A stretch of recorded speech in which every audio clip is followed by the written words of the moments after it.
We would like now to introduce our agenda. So what is our workshop today about? What we will present today is the really the important role of citizen participation in renewable energy transition. And we do this not only in one country, but on a say, European level. So therefore, we invited speakers from Austria, from France, and from Germany with their best practices with regards to the role of citizens' participation in renewable energies. And our questions today are, how can you win acceptance for local and regional renewable energy transition? What associations, also organizations and cooperatives exist to support the expansion of renewables? And also, what is the role of the European Renewable Energy Directive, the so-called RED II at a national level in the 3 countries we've invited here today? And how far is this RED II directive implemented in the 3 respective countries? So, and finally, the question, of course, how could municipalities and districts support renewable energy projects and initiatives in their areas? So what we do in the first part is the speakers, we give then the floor to our speakers. They introduce themselves, they say a little bit about their function, about their role, and also the work, the things they're working on and their projects and initiatives. And then they will give us an insight into the status of implementation of RED II in their respective countries. This is the first part. Will take approximately 20 minutes. Then we'll go a bit deeper. We have kind of deep dives to the projects in which our speakers work and which they're engaged in. And so we have 3 breakout sessions. The one is from a solar energy initiative in Austria, the second a wind energy park in Germany, and the third one is a biomass renewable heat project in France. So if we come then to a point in roughly 20 minutes, you can then join the sessions you really are inclined to. And afterwards, we will shortly give a kind of summary of the most important questions and results which will arise in these respective breakout sessions, so that everybody from you gives some insights into what was also done in the breakout sessions in which you could not attend. So finally, and hopefully you will have time to discuss that, we will have the speakers on the main floor in a panel discussion, and we will discuss with them the do's and don'ts for citizens and stakeholder participation. So maybe you can get some inspiration from that then at the very end of our sessions. And well, here we are. And before we start now with the topic and introducing of our speakers, I will shortly give you their names and also their functions. So we have here in our session today Eva Dvorak from Austria. She's program manager and Austrian coordination unit for energy communities, climate and energy fund. Her colleague Daniel Berger is also with us. He's the coordinator for Photovoltaic and energy communities, Energy and Environment Agency of Lower Austria. He will be then the one who is presenting the deep dive in the breakout session, the solar project in Austria. And then we have here Nicolas Lepin from France. He's a renewable heat project officer from CAIC22. This is a cooperative enterprise in France. And finally, Frank Tegtmeier. He's a board member of the BürgerEnergieGenossenschaft. This means Energy Community Schaumburg in Germany. And he has a very interesting wind park project, which he'll present then in the breakout session. So now, what we've also want to talk about is the RED II initiative and the RED II directive. So therefore, only a short glimpse of what is the Renewable Energy Directive from 2018 about. This is a directive of the EU Commission, which establishes common principles and rules to remove barriers, stimulate investments and drive cost reductions in renewable energy technologies. It also shall empower citizens, consumers and businesses to participate in the clean energy transformation. And I think the really important point is that it sets a common target for the EU's member countries of 32% of the amount of renewable energy in the EU's energy consumption by 2030. And the EU member countries must ensure that the target will be fulfilled by 2030, which means that there's a certain also pressure and also kind of motivating element for municipalities and also the member states really to make progress in the expansion of renewable energies. So just one final word, EU Commission raised this target in or proposed to raise the target to 45% by 2030. But according to my information, it's not still confirmed by the EU as a whole institution. So therefore, but they strive even for more ambitious targets with this directive. So now I will give the floor now to our first speaker. And this is Eva from Austria. Please, Eva, join the floor, and I will then also continue with your presentation. So just give me a signal if I shall continue with your slides. Thank you.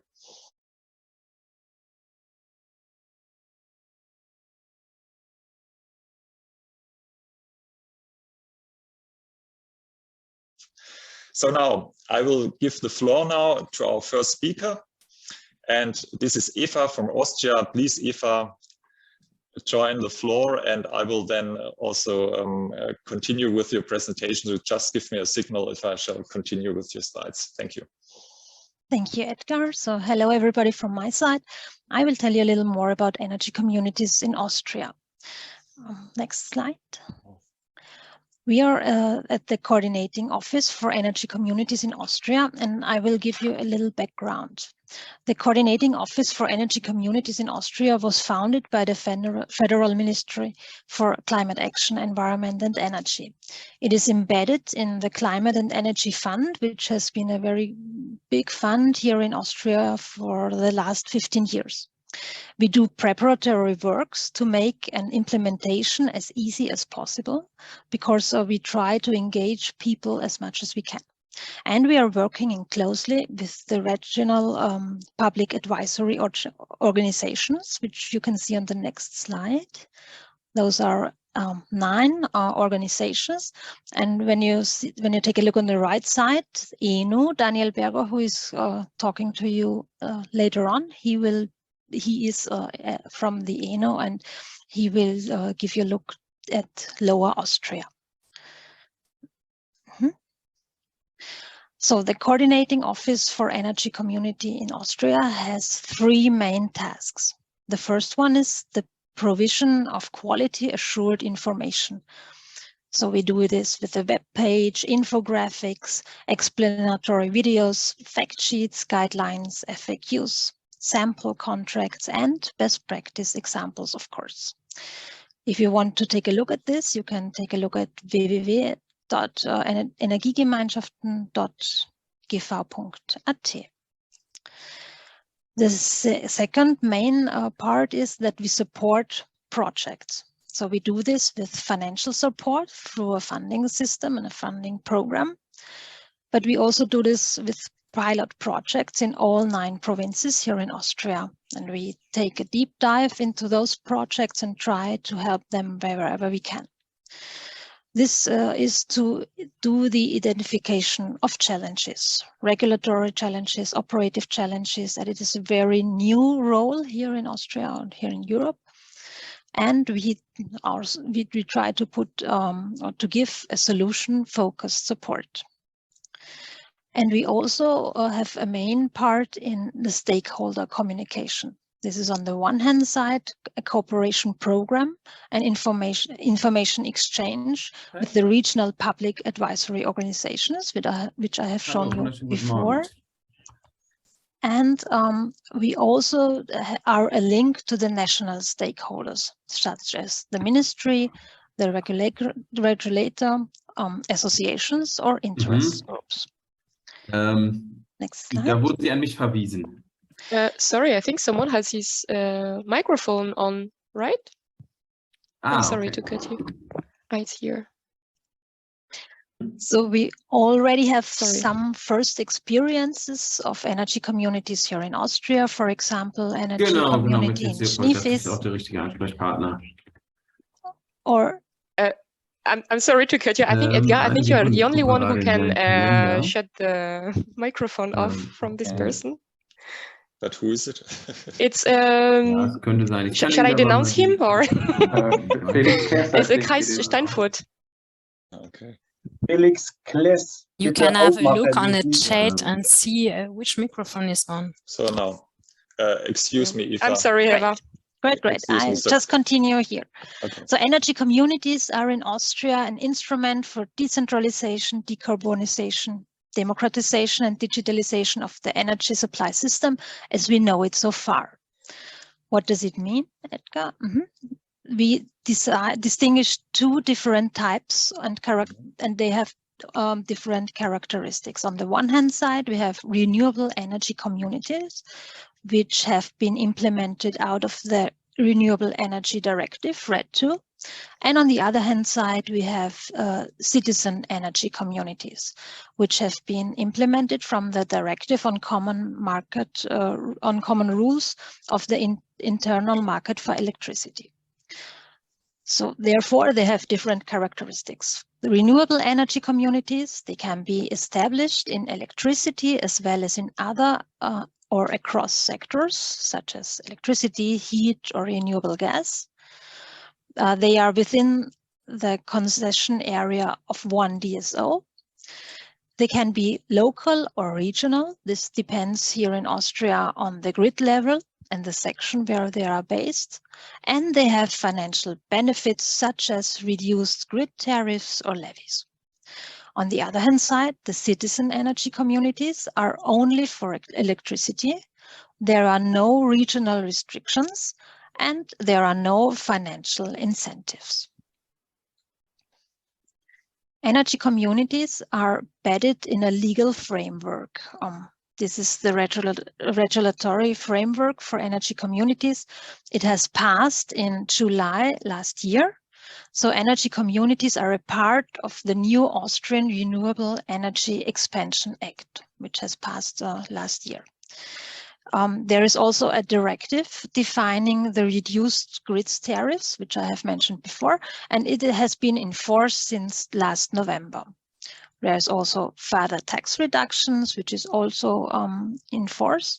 And we have also, since 2017, collective self-consumption projects but there's a restriction. It has to be within one plot boundary, and there are already about 300 to 400 projects.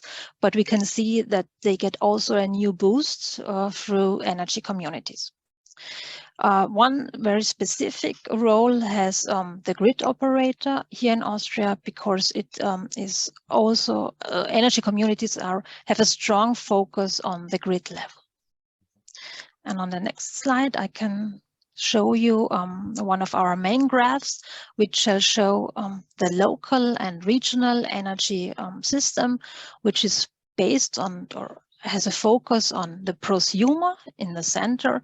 The prosumer has now a main role together with consumers and producers. So this should be the energy system of the future.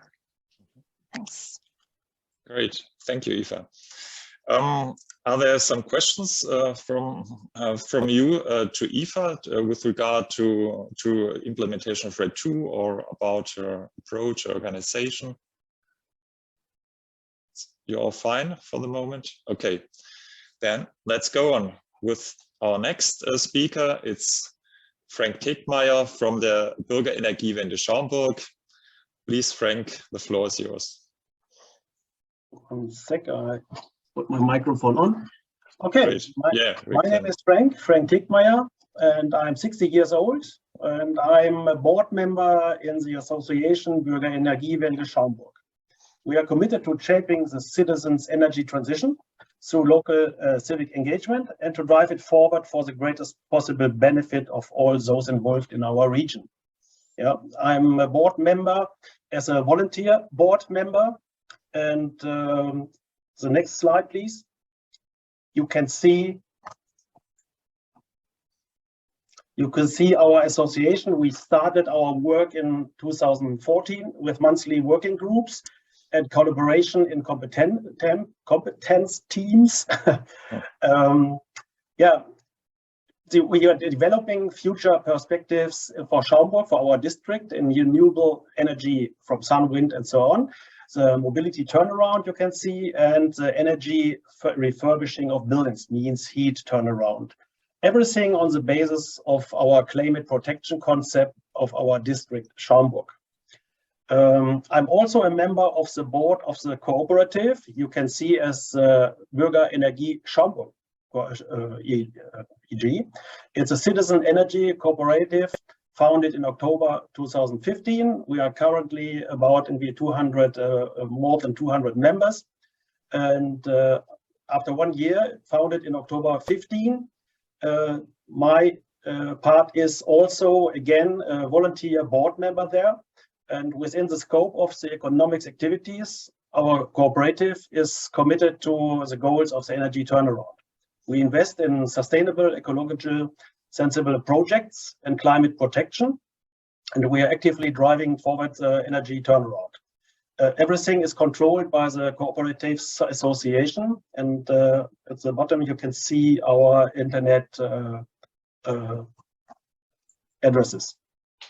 The one on the BürgerEnergieGenossenschaft Schaumburg, you can our association is on the one hand side, it's the ideological part, and on the other hand, we with the cooperative, we have to work operatively, so with economically and operationally work as well. Where we are coming from, this is the district of Schaumburg. It's a small circle around in the west of Hanover, in northern Germany, in Lower Saxony. Lower Saxony is our district has 160,000 inhabitants. Yes, and now I would like to continue with the Renewable Energy Act and the situation of RED II in Germany. There you can see the Renewable Energy Acts means in Germany we say EEG Osterpaket and Sommerpaket, Easter package and summer package. At first, then the government has realized that the use of the renewable energy is the overriding public interest and serves public safety. At the 1st of July 22, the EEG surcharge was abolished, and we would implement 2% target for the expansion of onshore wind energy, and civic energy companies will be exempt from tenders from 2033. Yes. The PV feed-in tariffs for partial and full feed-in were increased, and the financial participation of municipalities in citizen energy projects is made possible. That was the package, the Easter package. And afterwards, in the summer, we get the Newman government wants to significantly accelerate the planning, approval and realization of renewable energy projects. Also, the expansion of power grids and the central transformation of infrastructures in the areas of transport, construction and digitalization are to receive a significant boost. So, the implementation of RED II in Germany falters. The energy sharing was not yet implemented. Self-supply remains limited to individuals. The share of renewables in the heating sector is to be gradually increased, and the member states are endeavored to increase the share of renewables. And the main problem is that targets are indicative. For example, it's not binding for the member states. What happens now in Lower Saxony? The state of Lower Saxony promotes various measures. From 25, photovoltaic systems must be installed on all roofs of new buildings, including residential buildings. The wind energy decree is an important instrument for the expansion of wind energy in Lower Saxony, and the Ministry of the Environment of the state of Lower Saxony supports the project Green Hydrogen with offshore wind energy. Some various funding programs, for example, building renovation, are renewed. And so I find the way, the next slide, please, to the task and opportunities in Schaumburg. There are 2 of 50 measures that was in 2012 concepted by our district, the climate protection concept that give citizens the opportunity to invest locally in renewable energy projects and promoting value creation in our district. In 2016, in July, the master plan municipality 100% climate protection was set up to encourage the districts to reduce greenhouse gas emissions by 95%, and actively involved we want actively to involve the population in the implementation of the 100% climate protection strategy.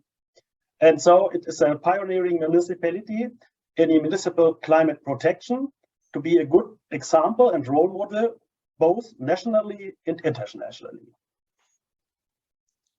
So far. Okay, thank you, Frank, for an interesting presentation.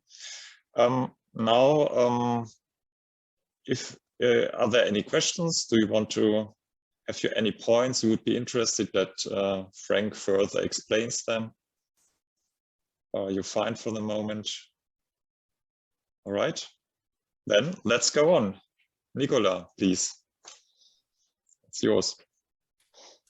Hello, everybody. Can you hear me? Yeah, sure, fine. Okay. Hello, everybody. So my name is Nicolas Lepin. I'm a renewable heat project officer in a local cooperative enterprise in France. And I'm also the coordinator of a national network that gather other citizen heat cooperatives in France. Next, please. So very briefly about the French context, here you have the primary energy production in France. As you can see, France is producing mostly nuclear energy and also a little renewable energies. Next, please, Edgar. And here is the consumption, and I pointed the level of production in 2020. So you can see that we are a huge importer of fossil energies. Next, please. And yes, so our national context is that we produce mostly nuclear energies, but the production is more and more decreasing because of the fleet that is getting older and older, and also because of a lack of water. So France is still a big importer of fossil energies, and not that good about regarding renewable energy productions, because we are the only European country that does not reach its goals. And it's not a problem of, I don't know if we say acceptance or acceptability. Acceptance. Yes, acceptance, because studies show that renewable energies are quite well accepted. It's more linked with the national lack of will, I could say, and the national policies that are always trying to maintain the nuclear strategy, and so yes, it's that is the national context. Next slide, please. So I'm really not an expert of RED 2, but concerning the implementation, I can say that actually France is still working on it. There's nothing really precise in laws or others, and we are waiting for a decree. And at the national scale, there are only few policies that refer precisely to citizen participation, actually, a call, a label, or others. But but it does not mean that that we have no citizen energies. Next slide, please. We do not start from nothing. We have a quite good base of community-based projects. Almost all of them are production projects, and they are gathered in a national association called Énergie Partagée. And so on the map you can see the different kind of projects there are in France. So mainly photovoltaic, also wind power, and a few biomass, which I will talk about. So I could say that the issue is to connect our base of citizen framework that we have been developed for 10 years, and to connect this with the RED 2 and to implement this. And so we are still working on it. Next slide, please.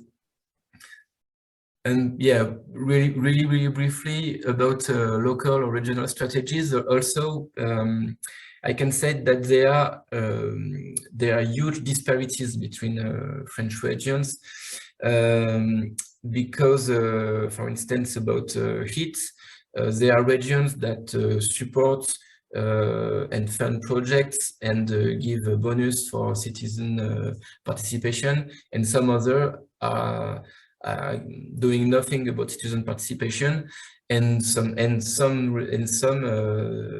does not even fund heat projects, even citizen or not.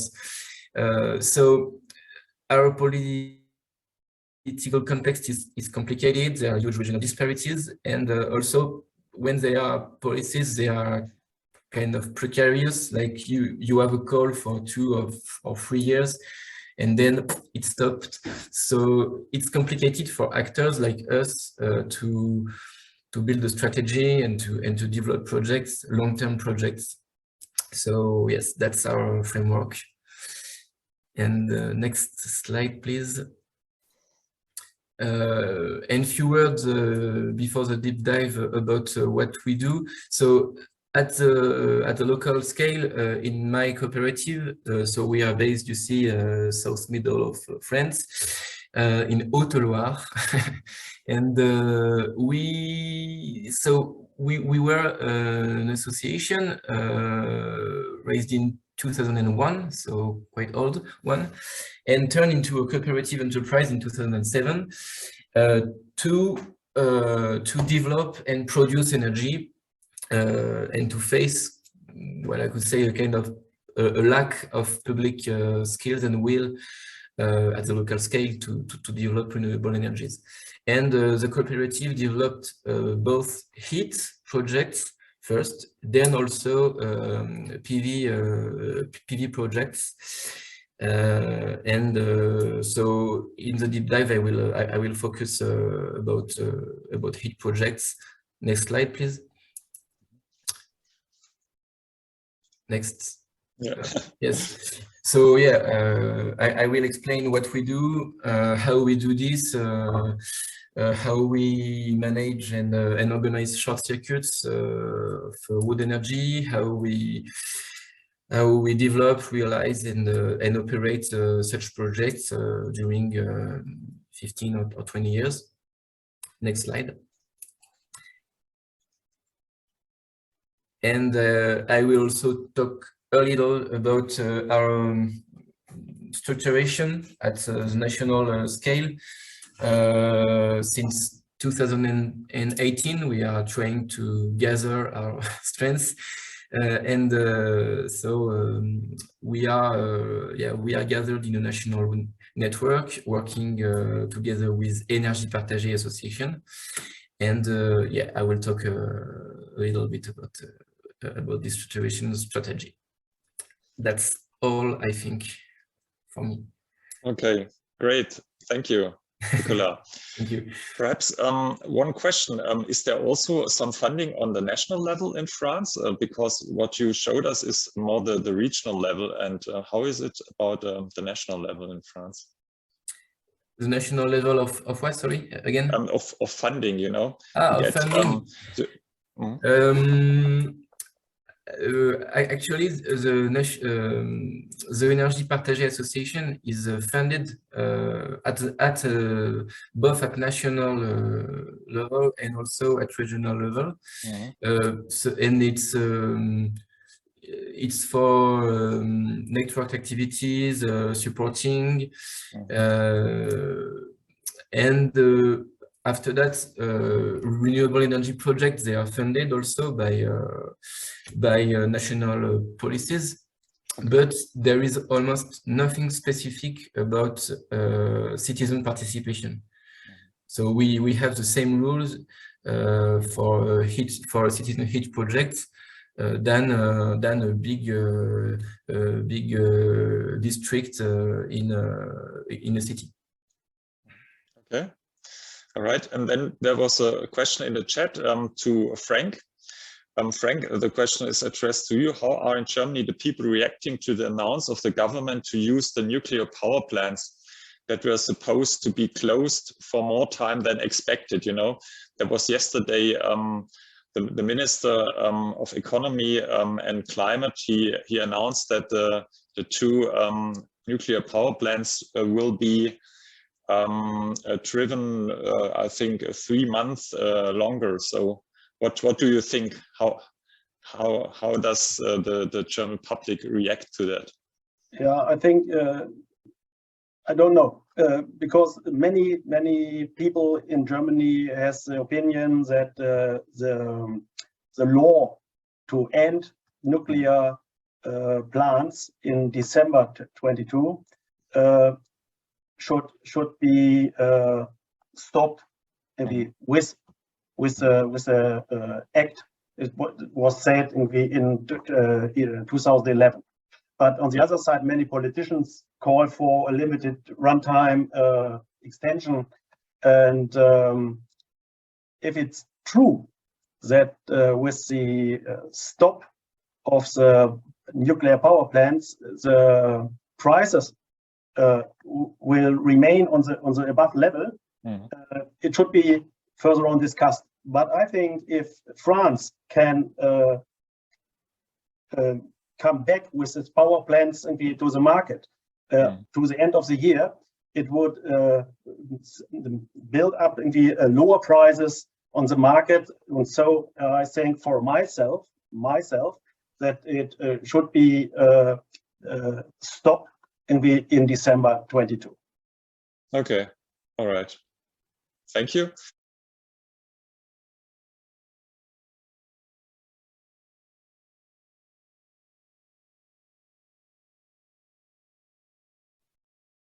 Yes, should I start? Yes, yeah, please, Frank. It's part 2. You see, the renewable energy is the energy for the 21st century. It means climate-friendly, endlessly available, and without fear of uncontrollable dangers. And the expansion of renewable energies is indispensable for the reduction of greenhouse gases. So, with these statements, you are welcome to the Citizens Energy Cooperative. Welcome to the BürgerEnergieGenossenschaft Schaumburg, we say. With civic engagement, we achieve a direct contribution to safeguarding the climate and energy future for the benefits of future generations and to the economic promotion of the region and its inhabitants. You can see Friedrich Wilhelm Raiffeisen in 1880 up to 1888.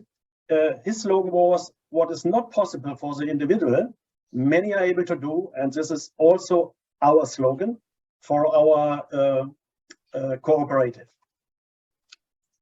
Our aims are to developing the district of Schaumburg into a climate neutral region, jointly exploiting the economic opportunities of the energy turnaround, promoting the value creation in our district, and become energy producer ourselves to reduce the dependence on energy companies and foreign countries. And this all means advancing the energy transition together. Next.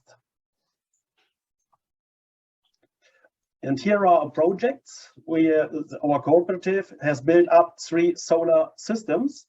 You can, and also the wind farm we are talking later on here. yeah, you can participate by buying shares from the cooperative. One share is €1,000. The target is to build up grandchild-friendly projects in Schaumburg with the participation of the citizens. So here you can see the 3 citizen solar systems on different schools. The BBC in Rinteln was built up in 2017, the Gymnasium Bad Nendorf in 2019, and the BBS Stadthagen in 2018. It's forward there. Okay. Now we start with the citizen wind farm in Rietenbeckendorf, and the small villages 30 kilometers from Hanover away. Next, yes. The project for the citizen wind farm started in 2011, and in December 2016 received a partial construction permit for 4 wind turbines. The wind turbines are of the type of simply from Energy E92 with a power of 2.3 megawatt and an annual energy production with 5.5 million kilowatt-hour per hour. Investing costs per unit are 3.5 million in 2017. And the start of the construction was in the second quarter 2017 with equity capital of 350,000 euros. All profitability was audited by the Cooperative Association. So the resolution of the general meeting was that at the extraordinary general meeting in February 17, the project for the acquisition, financing, construction, and subsequent operation of the wind turbines was approved. Within 1 month, 100 new members bought shares for 1 million euros. So far, so good. But the worst case on the best practice here is a lawsuit against the approval of the wind turbines. In 2016, in December, the building permit was granted, and so we started in January 17th. The citizen initiative has filed a lawsuit a few months later in July 17th, and nevertheless in November 17 the wind turbines commissioned. The administrative court decided that the building permit suffers from procedural error and an environmental impact assessment EIA is required. Yeah, the decision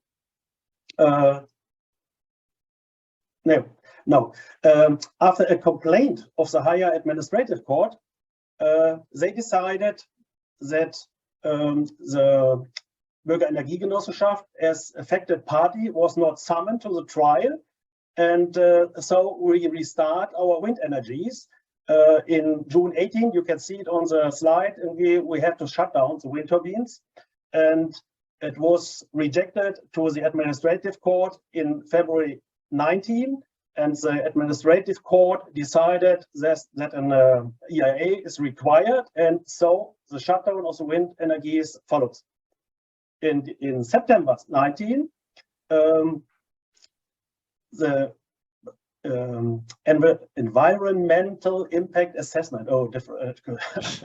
That's hard words. Hard words.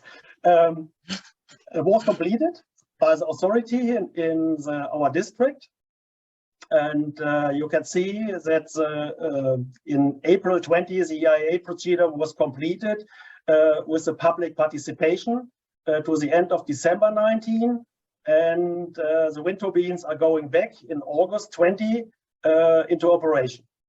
Now, from this time on, we had to wait for the main hearing, and the main hearing was completed in October 21. And the claim was dismissed, and we started in 22.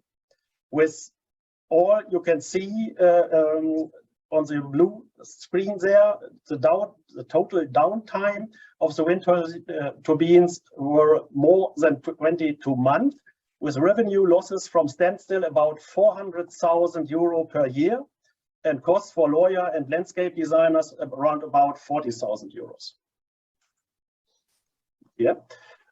In 22, we could the restart has succeeded. We market our wind power as regional power and created a new local energy supplier, a municipality utility. The structure of the company you can see in the middle. And the advantage for members of shareholders is that they can buy regional green electricity power from the neighborhood, and we get new financial resources for regenerative follow-up projects. Next, yeah. The restart, we increased our efforts in municipalities for new renewable projects under the impact of Ukraine war and energy shortages, with admission of members for new renewable projects and admission of customers to the Energy Nord Schaumburg.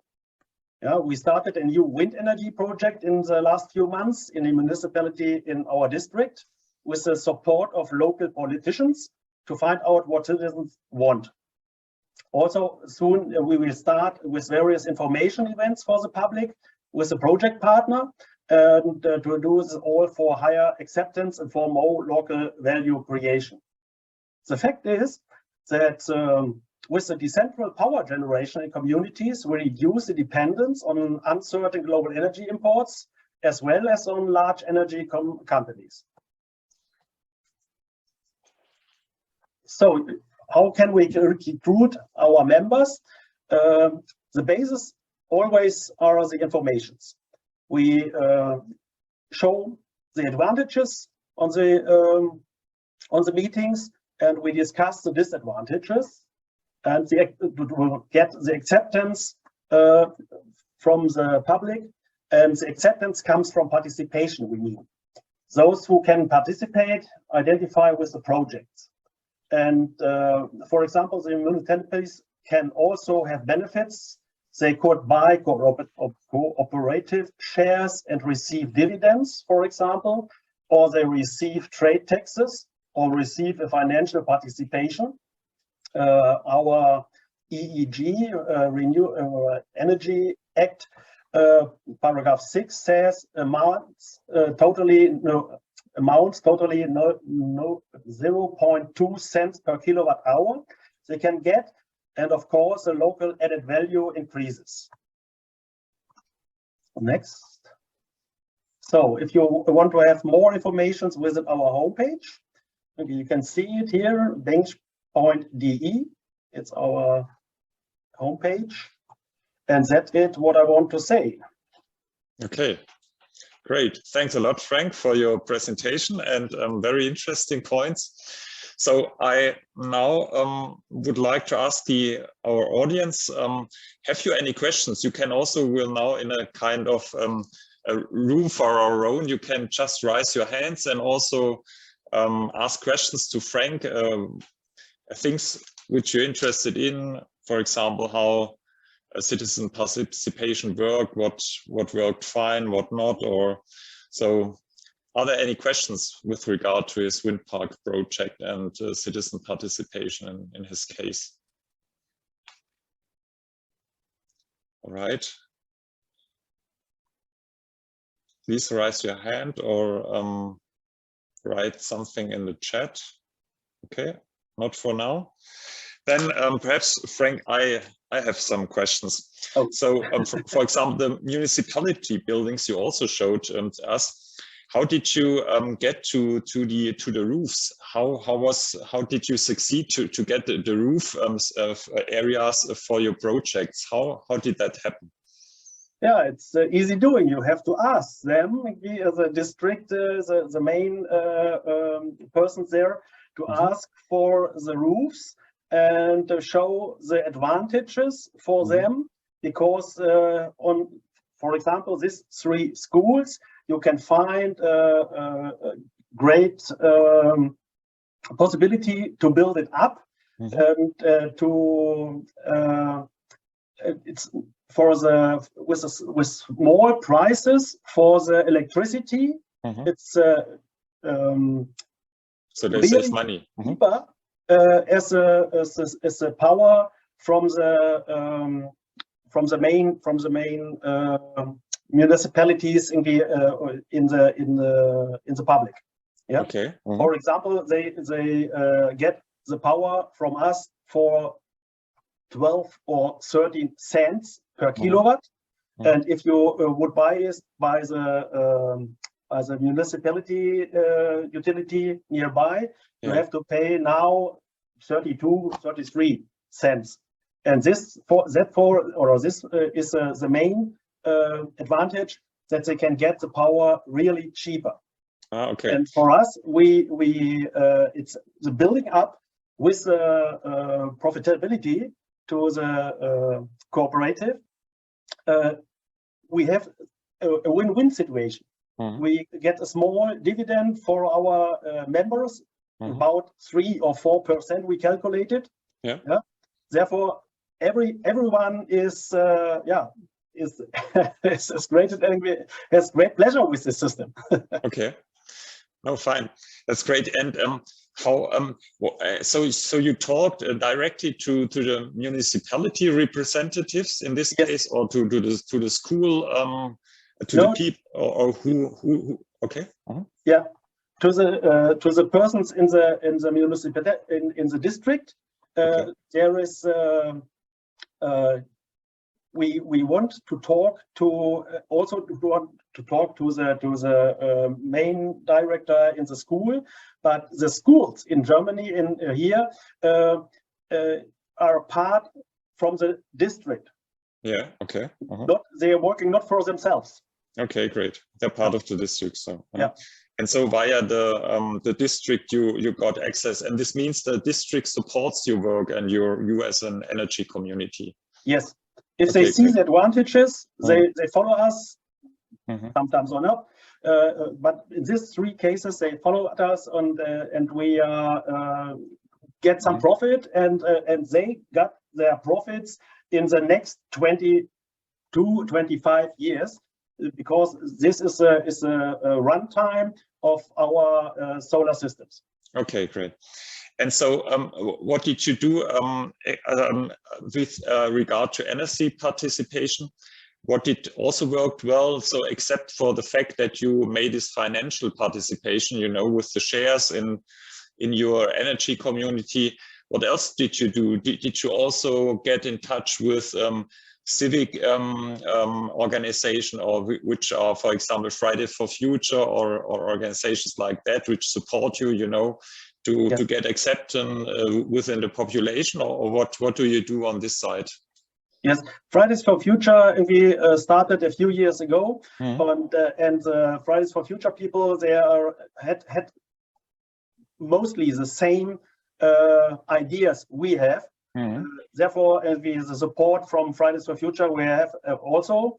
And from my side, as a board member, I'm telephoning through the whole citizens, villages, and also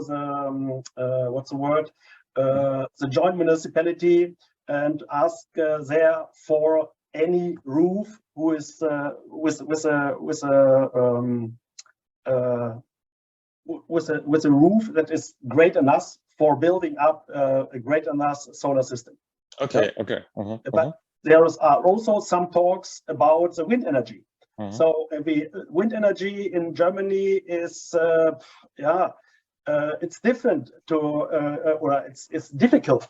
It's difficult to talk with people of the advantages of wind energy. Almost they say, yes, wind energy is really great, but not in my neighborhood. Not in my backyard. Not in my backyard, yeah. Limbos.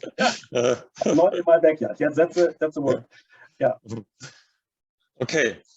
And so I look at the time. We have perhaps one last question. Is there anybody interested? So I look at the chat. There's now one question. Okay. From Julia Land University. Do you think these small-scale projects can also be implemented in an urban setting? Are citizens, shareholders currently making any profit from holding shares, or just saving costs of individual energy consumption? This is the question in the chat. Frank, if you have a look at the chat, you can also read it. Yeah. Yeah. The thing was, in Lower Saxony, we have a climate and energy agency in Lower Saxony. It means called CAIC. And we are asked, and they ask us to build up any solar system on great enough roofs in the main city of Lower Saxony, for example, Hanover. And we, for ourselves, says we would work at first in our district. But if there is a roof or a building that belongs to Lower Saxony, and we have some roofs here nearby in our district, we're talking about to build up a solar system there. But the people from the Lower Saxony with their meaning, we should build up it at first, no, not at first, immediately on all roofs all over Lower Saxony. We can't do it because we have 200 people here in our district who are members of our small cooperative. Okay. If we would like to do it over 3,000 roofs in whole Lower Saxony, it isn't possible for us. That is not possible. To do it. But what do you think, Frank? Are the citizen shareholders currently making any profit from holding the shares, or just saving costs of individual energy consumption? They get some dividend if it works. You can see it by our bad case wind energy. Bad case means if we up to 21, at the end of 21, we have costs because 22 months they stopped. Yeah, and therefore the costs going further on, but we have no earnings. In this time, you can't give any dividend to anyone because you have no earnings. Yeah. Afterwards, in this year, the profit in the wind and solar projects, they increases, and the prices for it. We are also a part of the energy deliverer, and therefore we have high earnings this year, and we come back to the black zero or to the earnings as well, and they can give a small dividend next year. So this means since the Ukrainian war has started and also the energy prices were getting higher and higher, you really get profitable, and you can also verse profit to your shareholders. Okay, thanks. I hope, Julia, that answers your question. Okay, great. I think we should now go back to all of us, and I would now close the breakout sessions. So this means also our colleagues and the other people from breakouts will join us here in the main room, and then we'll go on in our agenda. Frank, I would now stop the presentation. We are back. Okay. Hello, back to everyone. Hi. Great. So then, okay. 20 minutes are very short, right? Yeah, it's really short. And I think, how were your breakout sessions? Who would like to start with? Anne, would you like to tell us a little bit about the energy community, good Weitblick, and how it was, and what were your most interesting key? Daniel spoke with us about the energy community, one project, the project Got Weitblick, but not only, he spoke also about an initiative called Sonnenkraft, and it was quite impressive because the energy community, she was founded at the beginning of the year, and she was able to build quite quickly a lot of solar panels, and also in the time where the electricity is quite expensive, it was able to sell the electricity for less than 20 cents per kilowatt hour, what is quite a good thing. And then he explained the work of the initiative Sonnenkraft. And it's like they are delivering a platform to help the energy community to finance projects with citizens. And it's quite a good thing. It's like like an all-around package, like with contract and with a communication package that's make quite easy for energy community to build PV plants. I found it quite interesting because they worked very quickly. Yeah, and I have all this information like sample contract, like communication package, all you need. Okay. Yeah. Great. Then, okay, some words about the citizens wind farm Lepin. So it started all very well at the beginning of the 2010s, so 2015, and so they got a quite good say agreement on it, and there was many people were interested in buying shares for this wind park project in the district of Schaumburg. So they collected 1 million euros of shares to build up, I think, Frank, please correct me, 1 wind turbine within this park. So, yes. And so by then the trouble started with in 2016 with a lawsuit from a small citizens initiative, which made a lawsuit against the wind turbine and the wind park. So, and then it went forth and back to the courts, and finally they had to make a kind of investigation into the environmental protection. So this means nature protection kind of investigation that the wind turbine is not damaging nature issues.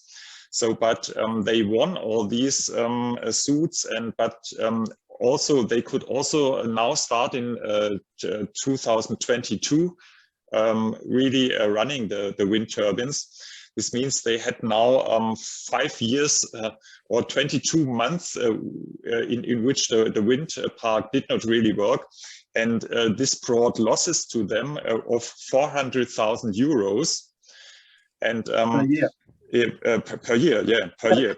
So, and so this means the project was from the financial side not in a very lucky situation, but now with the rising energy prices and also the Ukrainian war, there is such a high energy prices that they really are highly profitable now this year.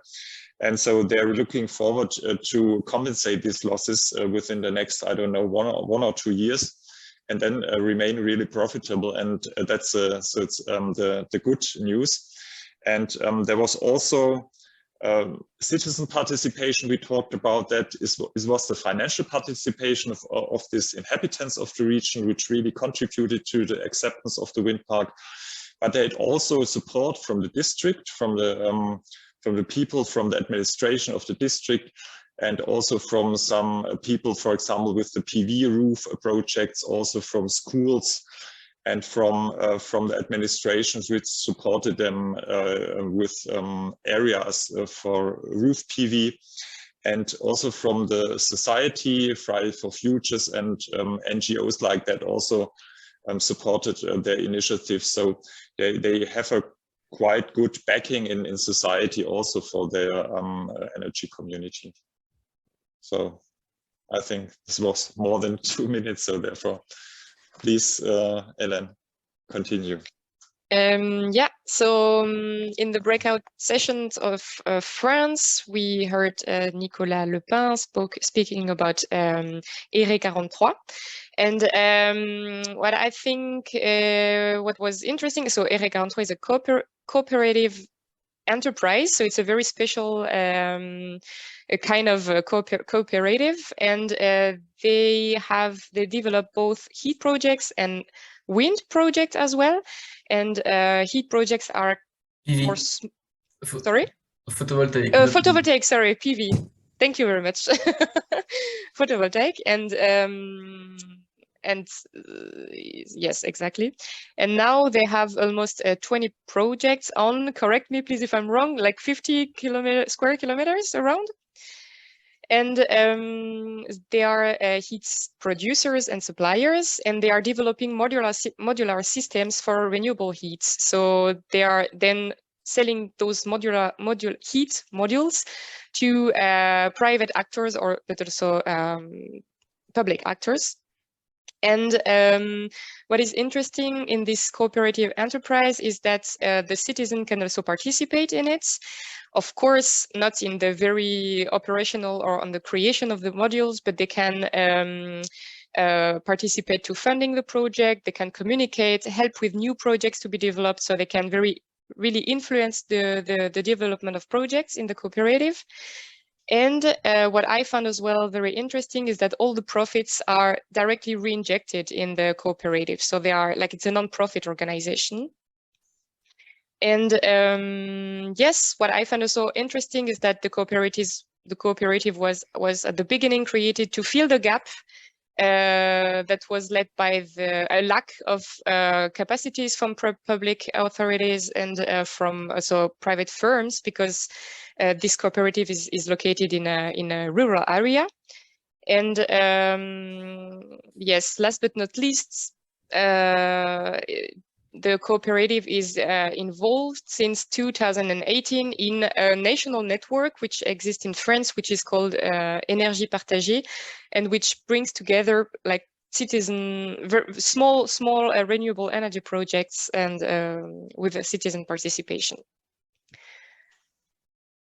I hope I did not mistake somewhere. It was perfect.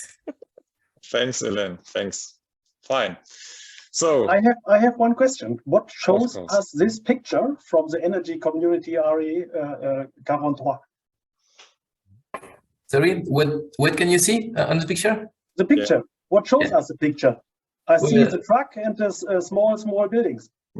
Yes, on the right side, it's a boiler room, a modular boiler room.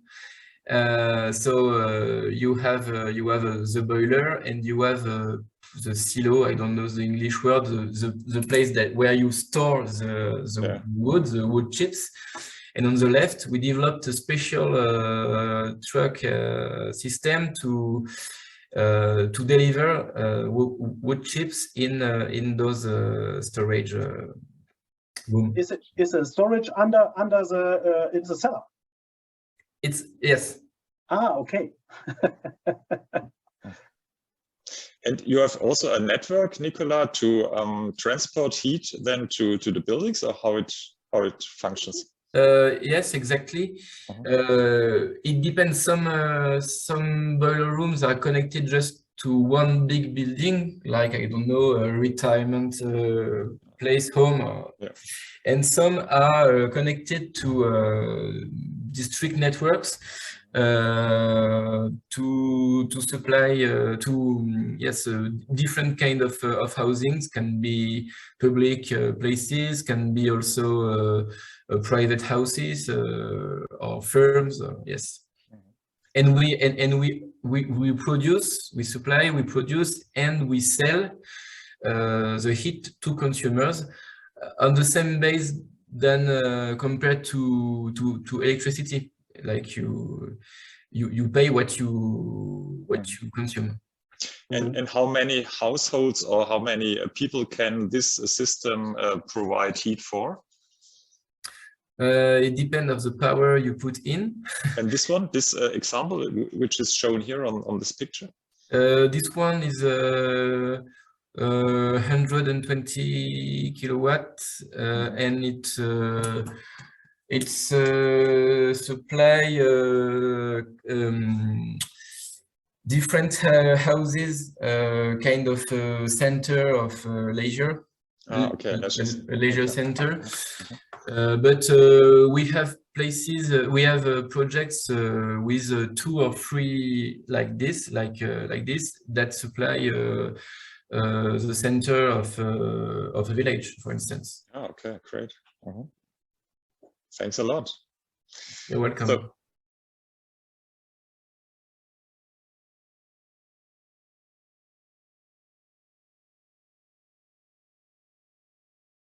we titled it Do's and Don'ts for Citizen Participation, and it's now up to you, the speakers, perhaps to talk a little bit about your experiences. So, because this could be interesting for representatives from municipalities, districts, but also for other people who are engaged in energy communities. So what would you recommend to colleagues when starting and running a renewable energy project? What should you do? What should you avoid? What are your recommendations from your 10 or more years or 20 years of experience in that field? We would like to give us some insights from you, the speakers, firstly, and then probably somebody from the audience can also join. And I think we missed the people from Austria because Daniel had to leave. So yeah, Daniel had to leave. And Eva, is she still in? I'm not sure. Don't see her actually. Yeah. I think she had to leave too. Yes, she had to leave too because we're now. Okay. What do you think? I can say something maybe. Yeah, great. Start the discussion concerning heat. It's a bit different, I think, than photovoltaic, for instance. You have to be really to take care of local contexts, and it's not easy to just to duplicate a project from a place to another place. Because it's not about acceptance or something like that. It's much more about the complexity of the supply chain, the wood circuits, and so you have to adapt the project to a local context and to the people that are gathered and that want to do this. So it's not copy and paste. It's individual solution every time. Yeah. Yes. Okay, great. Yeah. Frank, what do you think? Yeah.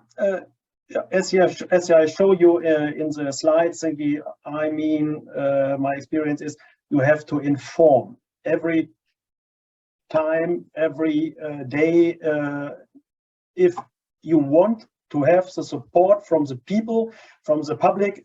You need the support for the local politicians.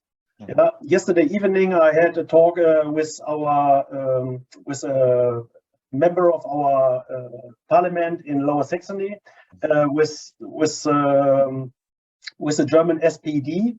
Yeah, there are quite different meanings about atom energy, about photovoltaic, about wind energy. In the neighborhood, yeah, and you need to have the facts and to get the support from the local politicians and the public.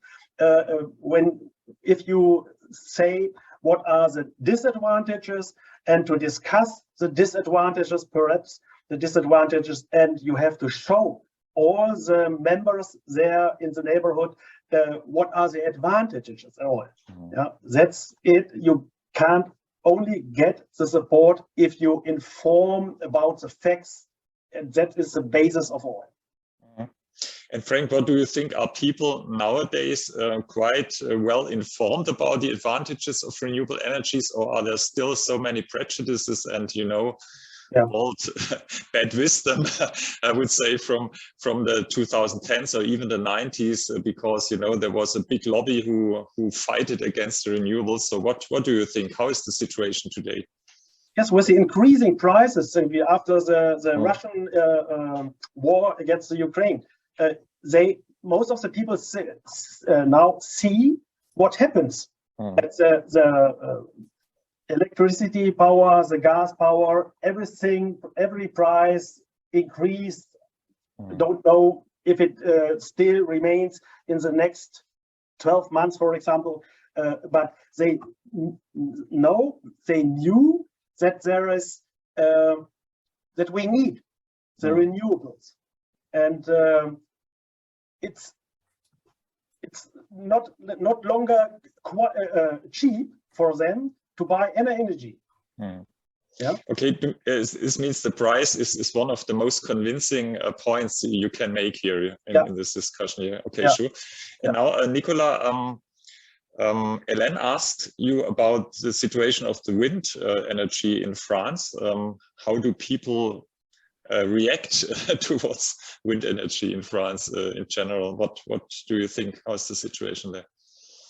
So yes, a recent study showed that it's obviously the less accepted renewable energy. Yes, it can be a problem in rural areas. For instance, in the place I live, yes, the majority of local authorities, they don't really want to go in such project because they don't want to face the people that will say, oh, it's so yes, it can be difficult, and but there are different experiences showed that through a citizen approach, it really helps when you have local benefits of such projects. So obviously it's a key, and actually we are thinking in our cooperative about working with another developer on wind, but believe me, it's not easy. and what meets resistance is the look of the landscape which is changed, you know, for example, the offshore wind parks, or also the beautiful mountains and whatever. Is this the main concern of them, or what is the yes, it's a main problem in my area, because there is a lot of tourism, and so landscapes have to, and also I think the atom and the nuclear is also impacting those debates, because they are saying that it's not that clean, and that when you put wind mills, you have to also consume gas. Because it's intermittent, because of the intermittence. Yeah, sure. So the debates are not really really good, and the acceptance issues in rural and touristic areas are big issues. And sometimes I think it's also a problem of the space, because sometimes also wind parks are built very close from habitation, like houses and stuff, and so people are disturbed from the noise or from the and I know that in France there were several law procedures to close like wind parks because they were disturbing the inhabitants. So here citizen awareness and participation is also, I mean, land planning, but also citizen participation are very important, I think. Yeah. Yes, but very conflictual. In my place, the local authorities, they just don't want to talk about it because they don't want the conflict with the people. And they are elected, so they have no interest, I mean, politically speaking, in doing this. No. So it will be not that easy to overcome this barrier, but hopefully through citizen participation we will do it. And also the lack of nuclear power due to the dryness and this summer, and also, you know, also the risk, because what I heard was that they're running now reactors, and which are still which could not be usually be run because they're dangerous, you know, they have some security risks. So is this not a topic which a bit more brings the public into, you know, the renewable energy? Yes, it does. It does, but the debate is still between two ways. Do we reinvest more on nuclear, or do we more and more decreasing our nuclear production and to transit toward renewable? So it's at the national scale. I don't know, Hélène, if you have another point of view, but I think at the national scale, it's still complicated, and yeah, also because nuclear. Sorry. Because no. Nuclear power is also like the independence of like energetical independence of France, and I think we are. I mean, I'm not speaking for myself, but in France we are very proud of this independence. So I don't know. There are some political, cultural factors to be considered as well in this renewable energy transition discussion. Okay, great. Yeah. I think we should now close our discussion and come to the end of our workshop here. Is there anybody from the audience who would like to raise his or her hand and give us some ideas or some remarks now? What was the most important point for you from the audience in our discussion, or what important aspect you take from our workshop here today? Is there anybody or anyone who likes to volunteer and say some final words to our discussion? Okay, now Peter from the chat. So I read it. It's a question also to you, the speakers. Has the opposition against wind energy decreased in recent times in France, when the prices for electricity and any other form of energy has increased so dramatically? Nicolas, what do you think? It's a bit difficult to know, because it was really short for us. But if I about wood, yes, it's binary. Like now, all the people they knock at the door. Concerning wind, maybe yes. I think that's it's a kind of window that we could use. But yes, let's see next month and next winter. And Frank, how are your prospects for the future? What do you expect in the next 2-3 years with regard to your energy community and the projects you have in mind? I think in the next years, not tomorrow or next year, but we are increasing our efforts in Germany at all, also in our district and part of our small cooperative, to get forward to renewable energies at all. For example, the cheapest energy forms are nevertheless the wind and the sun. Yeah, and if we pay for any wind energy and for plant and solar system, it's the cheapest way to get independent from different countries and from the great companies. They are always talking about it's so easy to go with us for the great energy companies. But on the other side, if we want to have value creation in our small district, and it's only about 5% we are leaving here in our district for energy, so far as heat and for cars and the super, traffic. So, for example, it's only 5% that's is here in our district. 95% is for the rest of the world.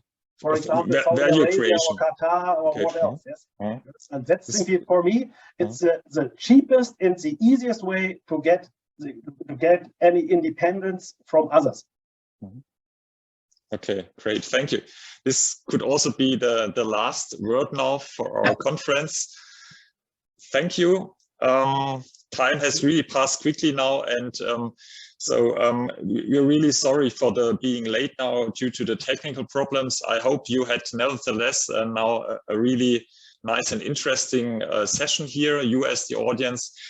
We really would like to thank a lot to our speakers, to Frank, to Nicolas, to Eva, and also to Daniel, and also you, the audience, who followed us through this really interesting topics of citizens' participation and renewable energy transition. And thanks a lot for my co-moderators, Anne and Hélène, who really contributed so nicely to our conference, and that we now could make it possible to bring here three different perspectives from three different countries to the floor. So thanks a lot, and we will give you the presentations afterwards. You can really, they will be assembled on a web page, and so you can find them afterwards after our CAIC conference on the Climate Alliance website. So if you're interested, we will also publish the recording on the Climate Alliance site, and you who have not followed the whole session can then look after what you have probably missed. So thanks a lot, have a nice CAIC conference, and see you, and well, bye-bye. Thank you, Edgar. Thank you to everyone. Thank you. Bye. Thank you very much. Bye. Thank you very much.